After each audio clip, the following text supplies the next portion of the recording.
Lesson 4, how did the Soviets expand? This lesson looks at the individual satellite states, which would become part of the Soviet sphere of influence and later part of a military alliance known as the Warsaw Pact. And this lesson looks at each one of those individually, considering the big picture about what happens. Now, be very, very, very, very sure that you need to know exactly what happened in some of these countries. I've seen past paper questions come up to the effect of explain how the Soviet Union took charge of Czechoslovakia, for instance. I believe that was a 2013 or 14 question, which means that you need to actually know the content of what happened in each one of these states. So it's important to focus on, and we'll spend this lesson really working on exactly what happened to the states that would become part of the Soviet sphere of influence, or in the case of Yugoslavia, the ones that would dodge Soviet influence altogether.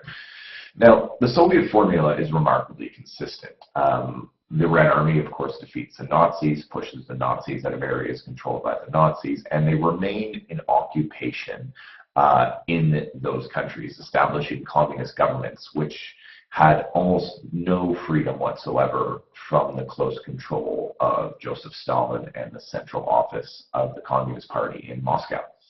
These can come to be known as the satellite states, in other words, states that orbit the mother hub. So like satellites orbit the Earth, you get the idea of the states sort of orbit the Soviet Union. And the pattern of establishment, as I mentioned, is remarkably consistent. Coalition governments set up in which the communists share power with other political parties.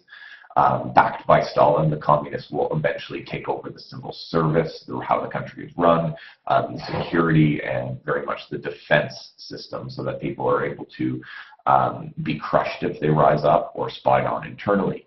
The opposition leaders are arrested, and those who escape arrest pretty much flee right away, and many of them go to live in other countries. The Czechoslovakian government, for instance, comes to live in London.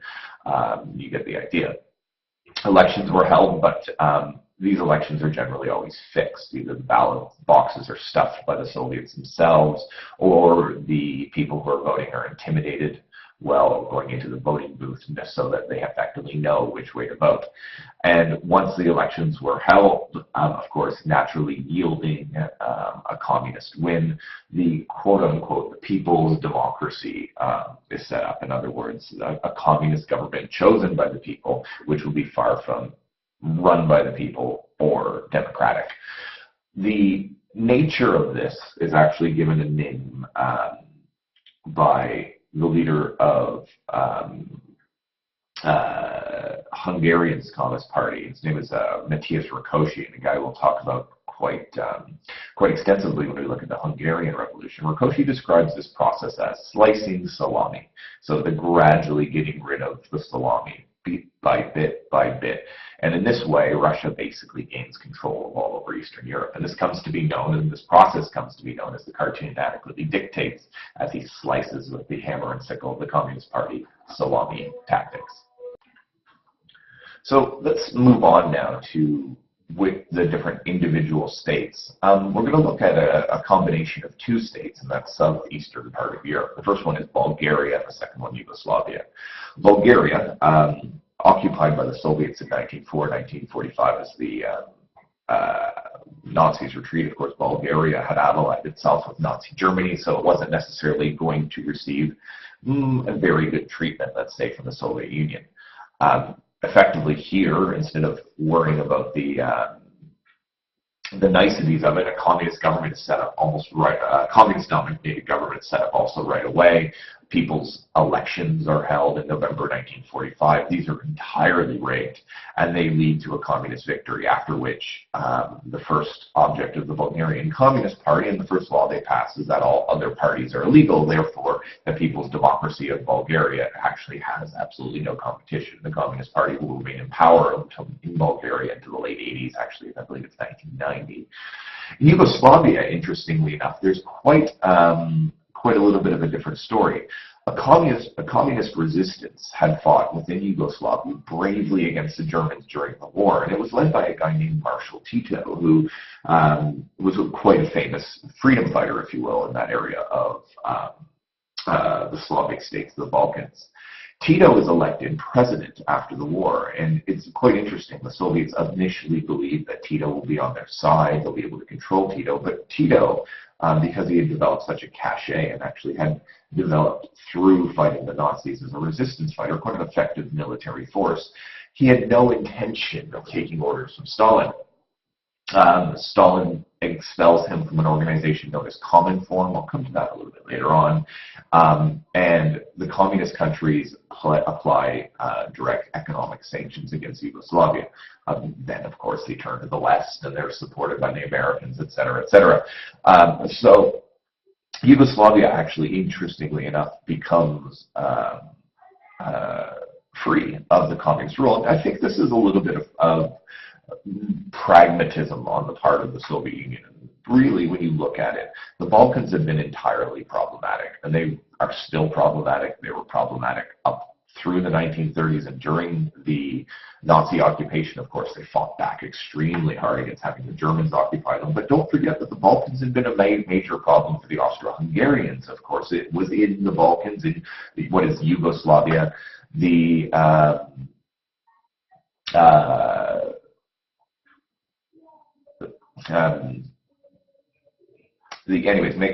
so in Yugoslavia, of course, Franz Ferdinand was killed. This was where World War I started. So the Soviets sort of look and go, well, we're not obviously happy that Tito wants to remain part of, independent. We'd like to keep it, but perhaps Yugoslavia is more trouble than it's worth. And it seems to be a relatively good call. Of course, after the fall of the Soviet Union and the end of the Cold War in the 1990s, this area erupts into a horrendous civil war. So the Soviets sort of stay out and let Tito remain control. And Tito actually maintains a firm hold over Yugoslavia through a good degree of brutality and terror. And when he goes, as does Yugoslavia effectively, but that's a story for another course and another day. But Yugoslavia, it's important to note, remains independent in this regard. Poland and Romania. Poland, 1947, a coalition government takes power in 1945. Stalin arrests all the non-communist leaders of this coalition government in 1945. And the communists force other non-communists into exile. No free elections are held, and Poland remains firmly part of Stalin's satellite states. Romania, the transition process between 1945 and 1947. In 1945, the Soviet army forces a king to appoint a left-wing coalition government. In 1946, this coalition government receives 80% of the votes in a very fair and free election. Ironically, that's not the case whatsoever. Of course, this is yet another example of a re-election, and the communist government comes in and they abolish the monarchy that had initially worked with the Soviet Union very effectively, and they're run by a brutal communist dictatorship, which actually in the early 1990s leads to the murder on television of the communist leader, a man named Nicolae Ceausescu, but that's something for another class.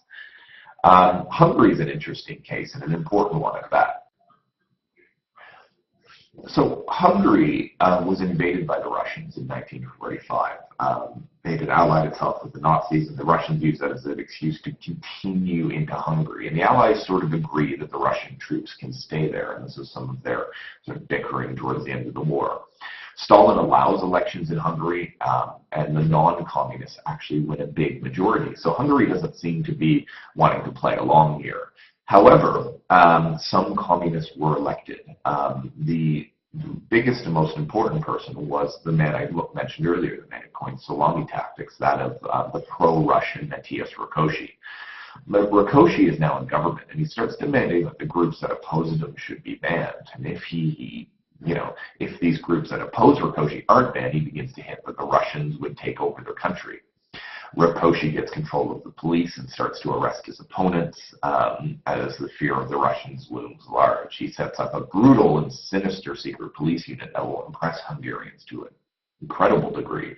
And the very hated AVO, the Hungarian security police, will effectively ensure that by 1947, when they have another election, that election does not go for the non-communists is actually won in a large majority by the communists, who then ban all of their political parties. They become a single party.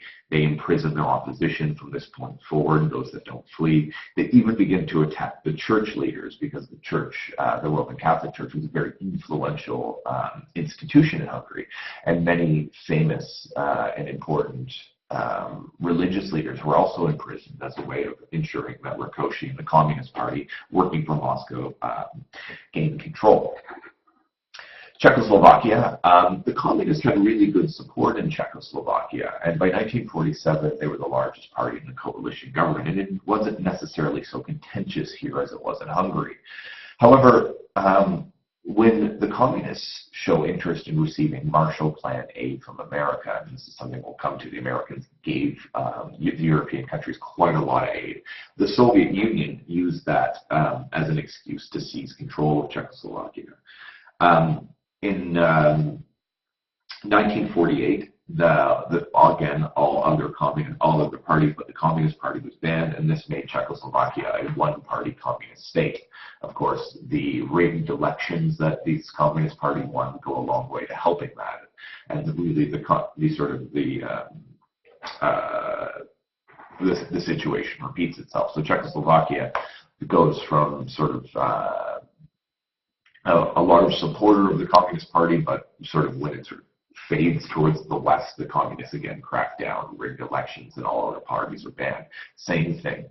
Now, the Soviet control was helped and furthered by the establishment of friendly governments in Eastern Europe, but also the fact that they would set up two organizations to establish political and economic control over the country. So it's one thing to have a friendly government, it's another one to ensure that those governments are doing exactly what you want. And the two organizations they set up are known as Cominform and Comecon. And let me just sort of briefly walk you through this.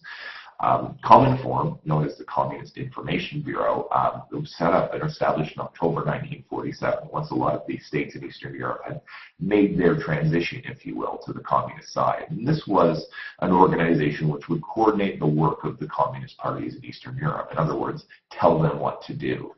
Its sort of role was to ensure that the leaders of these countries, number one, followed Stalin's foreign policy aim, and they acted as unified states against the Americans and the British. And number two, that they introduced Soviet-styled economic policies like the collectivization of agriculture or heavily controlled industrialization. And the fact that, I'll give you an example, Cominform would ensure things like the Czechoslovaks would produce one particular thing. They would focus on, of course, engineering, heavy manufacturing, whereas the Hungarians were forced to mine coal.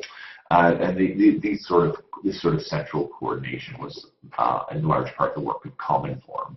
This organization also helped countries purge any members that disagreed with Moscow. So one of the, I guess, the big examples was when they kicked Marshal Tito in Yugoslavia out of Cominform because he wouldn't work or follow the line that Moscow wanted him to. The Comecon is the second one. It's the Council for Mutual Economic Assistance, and this is set up a little bit later, and it's a response to the U.S. Marshall Plan aid. The Americans had tried to exert, and had quite successfully exerted quite a lot of influence over Western Europe by lending large sums of money to countries like France, Britain, West Germany, for example. And this, part of the condition of that is staying friendly to the U.S. and at least, not necessarily being controlled, but by working unified in a unified front with the Americans here. In response to that, the Soviets set up their own economic aid, and this was, in many ways, a means by which the USSR could financially support other countries in Eastern Europe. In reality, of course, though, Comecon was another way that Stalin and the Central Party in Moscow got more control. They were able to control the economies of the states. It allowed them, a full say on what they do, how they do it. It gave the USSR unlimited access to the resources of Eastern Europe. So, all of the coal would go to the USSR first, and then anything that was left over could be shared amongst the rest. It encouraged economic specialization. For instance, as I mentioned, Czechoslovakia, East Germany, heavy industry, Bulgaria, Hungary, food production, coal production, for example. So what you see is that Solovey tactics, bit by bit, the formula being the same with all countries in that bloc, with the major exception of Yugoslavia, which is communist but is expelled for not telling the line exactly, end up being almost entirely controlled by the Central Communist Party in Moscow and taking orders directly from Stalin. So that's really, again, another short lesson, 15 minutes long, on how the Soviets did it in each country. You will have to know the details, so pay close attention, make good notes. See you in class.